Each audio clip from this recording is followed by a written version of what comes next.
వరాహేణ దశగ్రీవః శింసుమారేణ చేంద్రజితు ఉష్ట్రేణ కుంభకర్ణశ్చ ప్రయాత దక్షిణాం దిశం.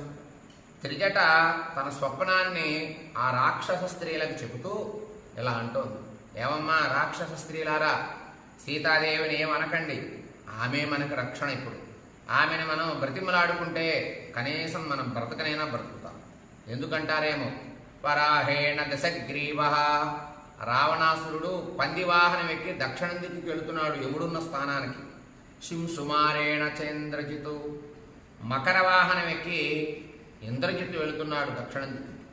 ఉష్ట్రేణ కుంభకర్ణశ్చ, ఒంటె ఎక్కి కుంభకర్ణుడు వెళ్తున్నాడు దక్షిణ దిక్కు. ఈ ముగ్గురికి ప్రాణాపాయం ఉన్నది అని నాకు అనిపిస్తోంది. దక్షిణ దిక్కుకి వెళుతున్నారు వీళ్ళు, ఉత్తర దిక్కుకు కాదు దక్షిణ దిక్కుకి వెళుతున్నారని చెప్తోంది ఈ త్రిజట. దీనివల్ల మనం అర్థం చేసుకోవాల్సింది ఏమిటి,